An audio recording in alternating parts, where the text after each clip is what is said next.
Hi, இன்றைக்கி என்னென்னா long video தான் அப்லோட் பண்ணியிருக்கேன். மஷ்ரூம் பிரியாணி செஞ்சோம். சூப்பராக இருந்துச்சு டேஸ்ட்டு.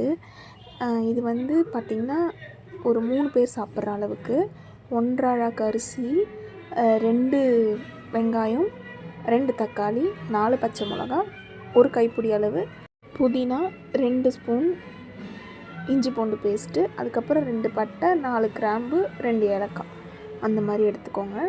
ஃபஸ்ட்டு வந்து எண்ணெய் ஊற்றி நான் வந்து கொஞ்சம் எண்ணெய் காஞ்சிருச்சு. அதனால் நான் என்ன பண்ணிட்டோன்னா வெங்காயத்தை ஃபஸ்ட்டு போட்டு வதக்கிட்டோம்.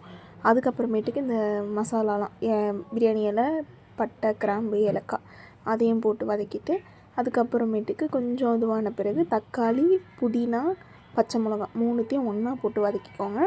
அதுக்கப்புறம் இஞ்சி பூண்டு பேஸ்ட்டு சேர்த்துக்கோங்க. அதுக்கப்புறம் கொத்தமல்லி கொஞ்சம் கட் பண்ணி போட்டுட்டு அதையும் நல்லா வதக்கிட்டு அதுக்கப்புறமேட்டுக்கு தயிர் சேர்த்துக்கோங்க. தயிர் வந்து குட்டி குழம்பு குழிக்கரண்டி இருக்கும்ல, அதில் வந்து ஒரு 2 குழிக்கரண்டி அளவு தயிர் சேர்த்துக்கோங்க. தயிர் சேர்த்துட்டு அதையும் வதக்கிட்டு அதுக்கப்புறமேட்டுக்கு மஷ்ரூம் போட்டுக்கோங்க. மஷ்ரூம் போட்டுட்டு மஷ்ரூம் வந்து ரொம்ப குட்டி குட்டியாக கட் பண்ணிடாதீங்க, குழஞ்சிருது. நான் வந்து நாங்கள் தம் தான் போட்டோம், இருந்தாலுமே சம்டைம்ஸ் வந்து குழஞ்சிடுற மாதிரி ஆகிடுது மஷ்ரூமு. அதனால் மஷ்ரூம் வந்து ஒரு 2 போட்டுக்கோங்க. ரொம்ப பெருசாக இருந்ததுன்னா அதுக்கேற்ற மாதிரி நீங்கள் கட் பண்ணிக்கோங்க. நான் எல்லாமே 2 தான் போட்டிருக்கேன் பாருங்கள் மஷ்ரூமு.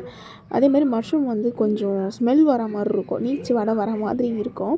அதுக்கு வந்து நீங்கள் என்ன பண்ணுங்கள், மஞ்சத்தூள் ஆட் பண்ணி கழுவிக்கோங்க. எப்போயும் நம்ம சிக்கன் மட்டன்லாம் கழுவுவோம்ல, அது போல் மஞ்சத்தூள் ஆட் பண்ணி கழுவிக்கோங்க.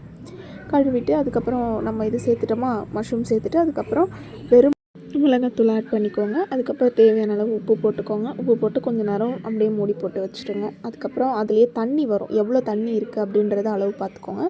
அதுக்கேற்ற மாதிரி ஊற்றிக்கோங்க. இப்போ 1.5 டம்ளர் அரிசினா 3 டம்ளர் தண்ணி ஊற்றுவோம். அப்போ தான் கொஞ்சம் பளபளன்னு வரும், இல்லைனா குழஞ்சிட்ற போல் ஆகிடும். ஆல்ரெடி நமக்கு வந்து கிரேவியே வந்து வருது, அதான் மஷ்ரூம்லேருந்து தண்ணி வருது. அதனால் அதில் கொஞ்சம் தண்ணி இருக்கிறதுனால நீங்கள் கரெக்டான அளவே சேர்த்துக்கோங்க. 1.5 டம்ளர் அரிசிக்கு 3 டம்ளர் தண்ணி அந்த அளவுக்கு எடுத்துக்கோங்க. அந்த அளவு தான் நான் இப்போ அளவு ஊற்றிருக்கேன்.